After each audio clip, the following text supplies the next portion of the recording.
The creator, Brahma, is having a chat with the sun. Brahma has yet to create the universe, and the sun that he's actually chatting to is the sun from another universe. The sun comes from one of the universes created by the 10 young men who vowed to become Brahmas. And Brahma's wondering why he can perceive these universes, and the sun's explaining this to him. Lord, you're viewing with your own mental eye this universe thus created by those holy men. One beholds with physical eyes only such objects as have been created by him in his own mind, not else.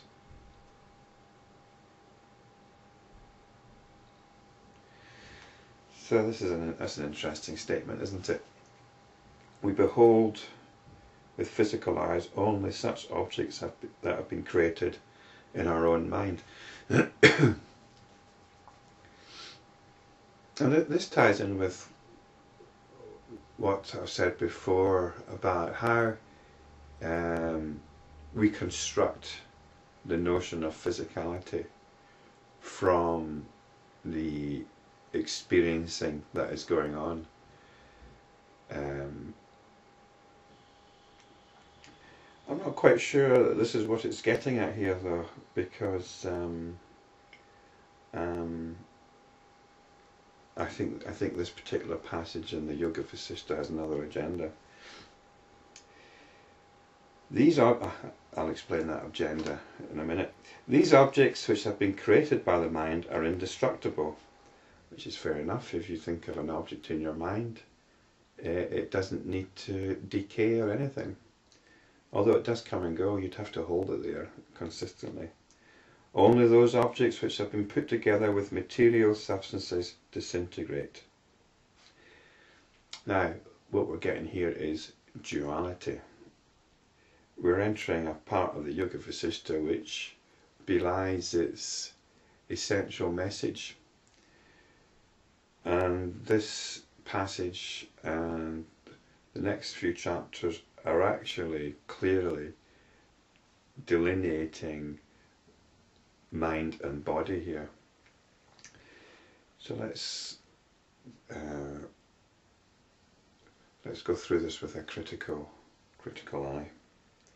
A person is made of whatever is firmly established as the truth of his being in his own mind. That he is, not else. This could be understood. Excuse me. This could be understood in lots of different ways, lots of different levels, but I think there's one particular way that it's meant to be understood here. The Yoga Vasistha, one of the reasons that I'm spending this time and effort on the Yoga Vasistha is because it seems to me it has the most profound expression of fundamental reality, if we can say there is such a thing. It is directing us into that inquiry as to what is reality, and it seems to me that it does this exceptionally well and exceptionally vividly. But the Yoga Vasistha is in a particular context. It's in a Hindu context, and the Hindu context presupposes certain ways of looking at things. And there are two of these ways of looking at things which are particularly relevant here. I've often said that we should be aware of these particular Hindu beliefs when we're reading the Yoga Vasistha and take them with a pinch of salt as story elements. But it seems that the Yoga Vasistha doesn't take them with a pinch of salt all the time. Sometimes it does, sometimes it doesn't. And in this case it doesn't. It seems to be fitting in with these constructs. And the constructs I'm talking about are the Hindu system of the triloka, the three worlds, and also the ascetic tradition. The ascetic tradition whereby the mind reigns supreme over the physical body.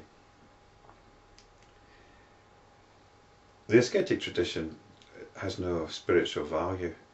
I mean, you might believe it does, in which case you can, off you go and get on with it. But we've got the authority of the Buddha to say otherwise. The Buddha was an ascetic and he renounced it. And it was only after renouncing it that he became the Buddha. The other construct, is, as I mentioned, is the triloka. This is the three worlds. And there are different versions in the Hindu texts about what these three worlds, or these three planes, or three lokas, what they are. And the first one is usually referred to as the physical plane. The second one is the mental or subtle plane. I think I would prefer to think of it in terms of the imagination. Because these are the two obvious divisions to make in the field of experiencing. We've got physical or sensory experiencing, and we've got mental experiencing, the experiencing of mental images, mental thoughts, all the rest of it, the mental world, the realm of the imagination. So that's a very obvious division to make. The third plane is often referred to as the celestial plane, the Shiva Loka or the Brahma Loka, the realm or the world of the gods. From the point of view of Yoga Vasistha, I think we can understand that realm as awareness, awareness which transcends the physical and the mental planes. But within the Hindu context, it seems that that's not just a threefold division, it's actually a route. You go from the physical to the subtle or the astral, and then to the celestial. It's like there's a ladder. And it's not a ladder. We can step aside from the physical straight to awareness. But what's happening here is the Yoga Vasistha is getting caught up in this idea of the ethereal or the astral or the subtle realm. And that's the realm of the mind. This is what it's talking about by mind here. The truth of his being is his own mind. And this is what was exemplified by the story of the 10 young men who became Brahmas through the power of their mind, through the power of their conviction. They became creator gods. So this section of the Yoga Vasistha is extolling the power of the mind. And we must be careful with this. I mean, if you're into mental development, if you're into self-empowerment, mental empowerment, then this is great stuff. You can go with this. But it's not spiritual, it's got nothing to do with reality. It's just about transforming your picture of reality, which is great stuff for personal development and so on. But it's got nothing to do with the spiritual. So, bearing that in mind, we can press on.